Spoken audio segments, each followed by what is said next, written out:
Birkenhead this afternoon. My name is Jordan Greatbatch. I'm the vicar of this parish, and it's my privilege to lead us in this service today.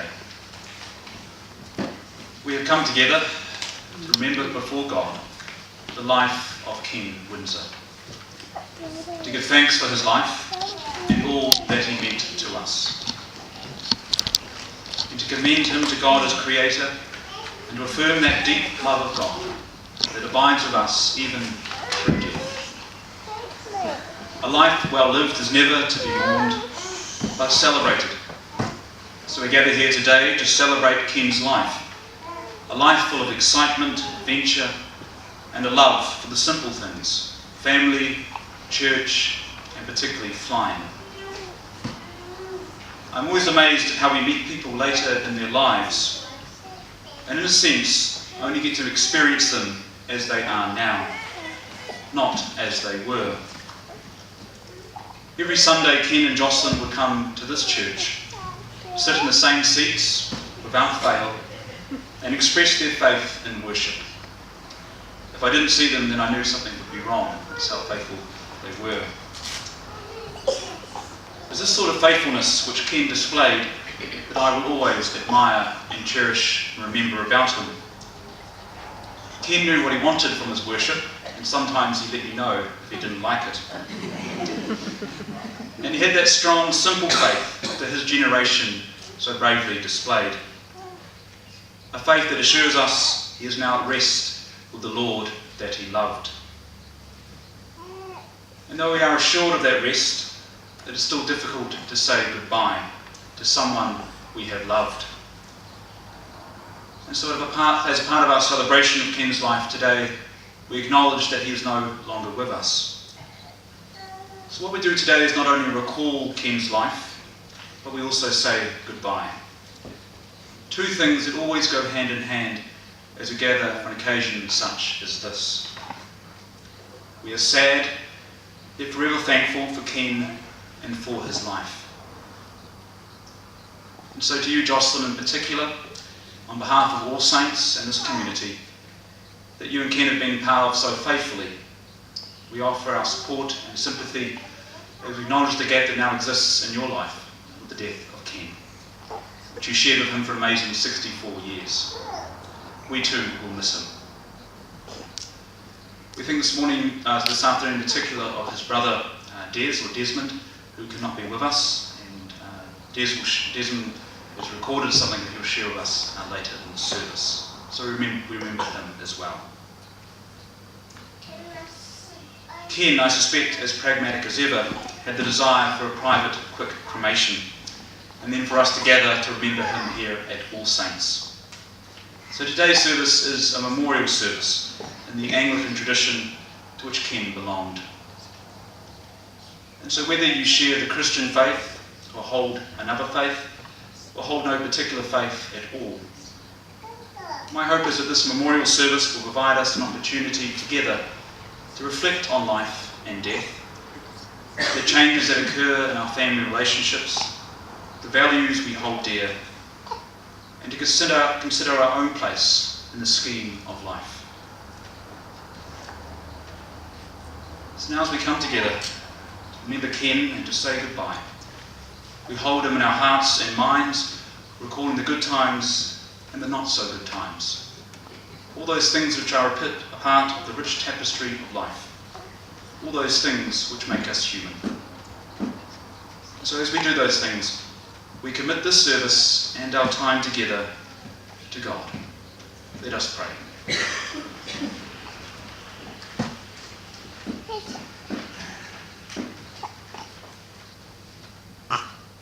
Hear the words of Jesus Christ, our Saviour.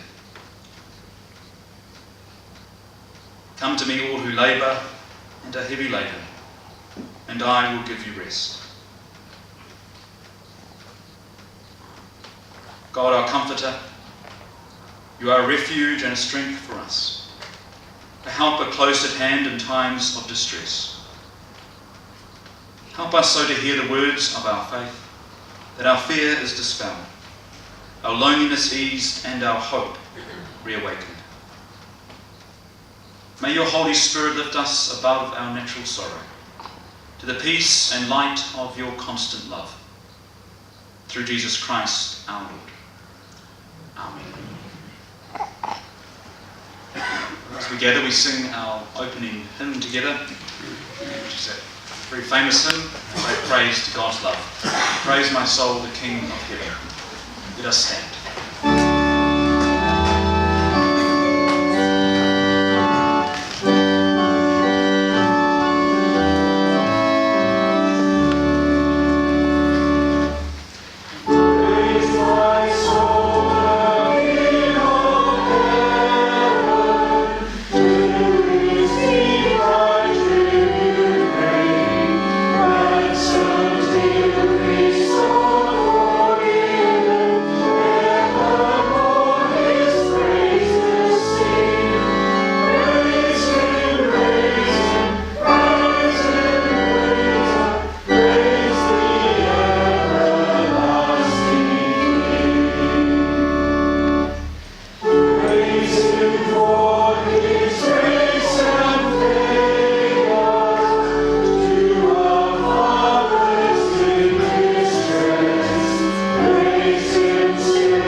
Please be seated.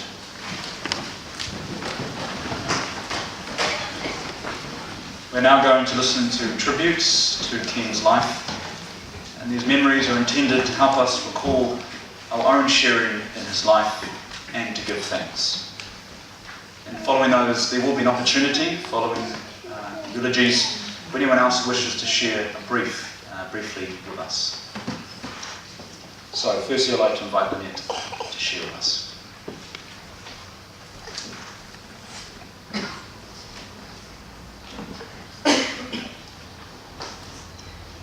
It's wonderful to see so many of you here today. About a few years ago, my father had a new knee, some of you might remember, and I was overseas at the time and I wrote a little poem. So, since I'm into recycling, I thought I'd read this to you. My father needed a new knee, and all because of me. I didn't give him a moment's rest, and I even took him to see. It started when I was very small. I was on the go all day. When other children slept at night, all I wanted to do was play. He tried to interest me in planes, but a scaredy cat was I. I knew the plane would take off alone with me to the sky. My father said he'd fly the plane, but I wasn't having any of that. He didn't wear a uniform, nor a captain's hat. Then we went to Fiji to work for Air Pacific. This time he wore a uniform, and flying was terrific. To keep me out of mischief, my father bought a boat. We sailed and sailed and sailed and sailed, and always kept afloat. One day we sailed far away across the ocean wide to the beautiful Yasawa Isles, and there we planned to hide.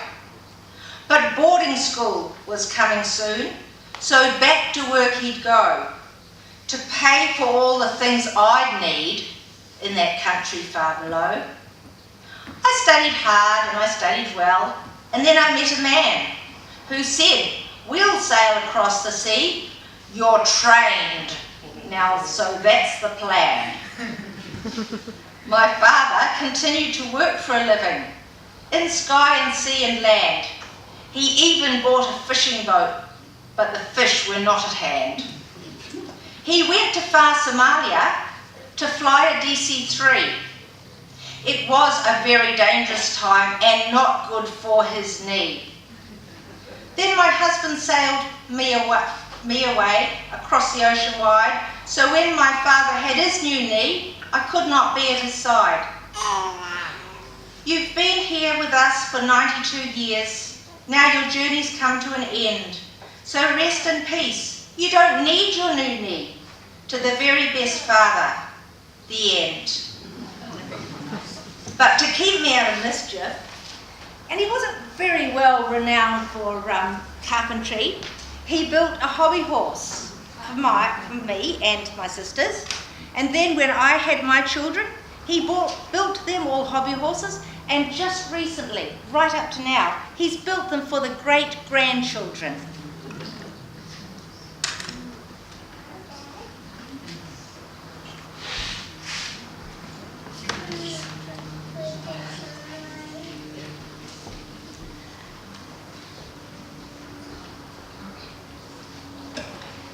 Good afternoon, everyone. I'm the middle daughter, Shirley, sometimes known as Boo, and I'm going to hopefully use a wee bit of technology this afternoon, not just to bring you my perspective on my dad, but I've also got a message from his brother Des. But firstly, my piece. There are some people who just seem to have an instinct for navigating a peaceful path through life, and our dad was one of them.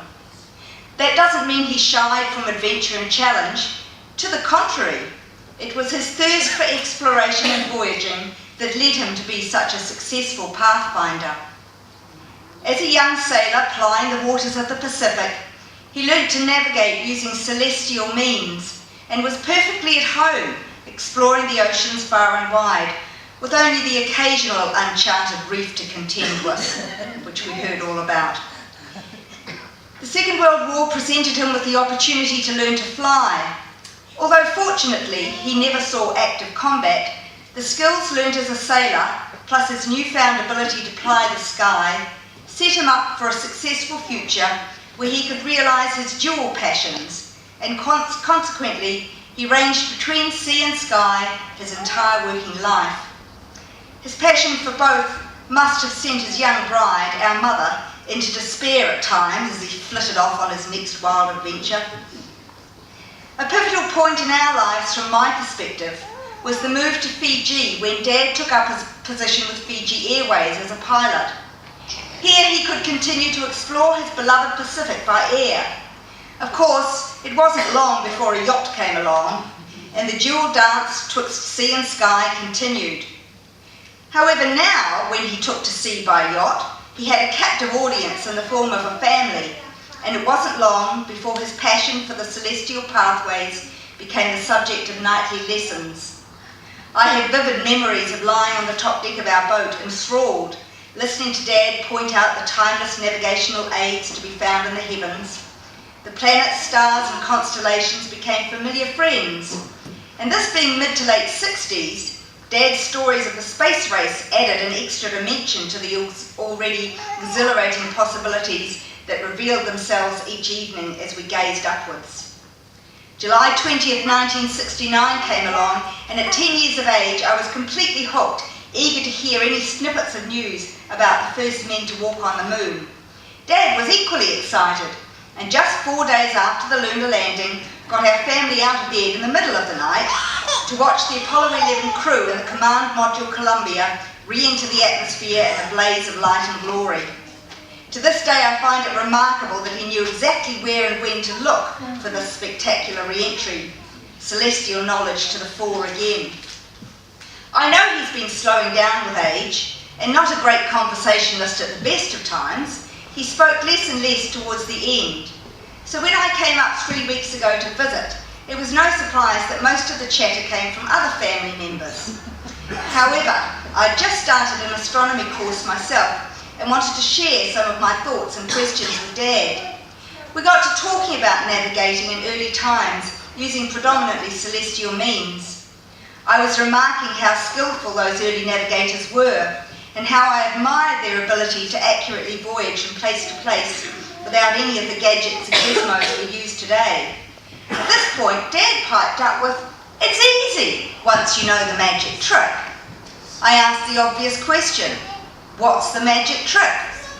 He sat quietly, and I thought for a while he tired of conversation and lapsed into personal memories. However, a few minutes later he said, "Bring me a piece of paper and a pencil."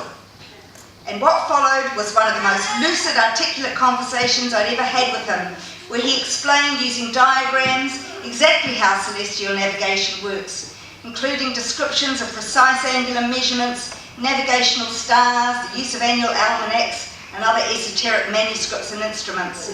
He came alive, positively animated for my father, and once more he was that young man with stars in his eyes and a dream of one day going to the moon. A lot has happened since that treasured conversation, but amongst the uncertainty we feel at times like this, there's one thing I can be pretty sure of, and that's that our clever pathfinder of a father will be out there navigating the celestial realms to his heart's content.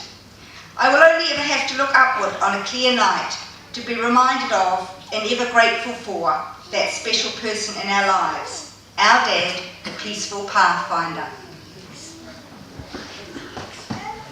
So now what I'm going to do is find a piece that his brother Des wrote this morning and play that for you, hopefully through a little Bluetooth speaker. And